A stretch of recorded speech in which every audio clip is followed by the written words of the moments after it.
மதத்தை மற்றவர்களை நசுக்குவதற்கான அல்லது ஆதிக்க சக்தியாக ஒருவரும் எடுத்துக் கொள்ளக்கூடாது. எனவே எங்களுடைய கட்சி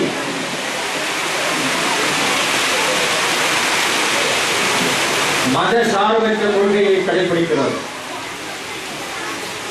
எங்களுடைய கட்சி எந்த மதத்தையும் தூக்கி பிடிப்பதற்கோ எந்த மதத்தையும் நசுக்குவதற்கோ எந்த விதத்திலும் அவர்களுக்கு அனுமதி அளிக்க மாட்டார்.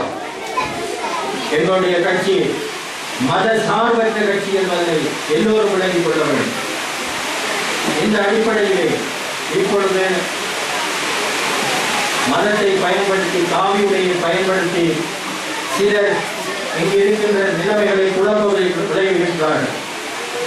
இது தொடர்பாக நான் நினைக்கின்றேன் எங்களுடைய உறுப்பினர்கள் மிக கவனமாகவும் பக்குவமாக அவங்களுடைய தலைவர் சொல்லுகின்ற தாரக மந்திரங்கள்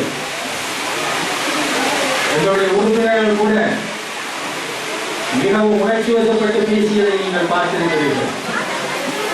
இது நாங்கள் இவ்வளவு காலமும் அழகி போன ஒரு விடயம். ஆனால் இனிமேல் எங்களுக்கு பொறுப்புகள் அதிகம் உண்டு. ஒரு புத்தகைக்கு எவ்வாறு நடந்து கொண்டு இருக்கின்றார் என்பதற்காக முழு புத்தகங்களையுமே அல்லது முழு பௌத்த மதத்தையுமே புண்படுத்தக்கூடிய விதத்திலே நாங்கள் பேசக்கூடாது. குறிப்பிட்டவர் என்ன செய்தாரோ அவர்களுக்கான சட்ட நடவடிக்கைகள் எடுக்கப்பட வேண்டும். மட்டக்களப்பிலே நீங்கள் பல்வேறு விதமான நிகழ்வுகளை கண்டு கொண்டிருக்கிறீர்கள்.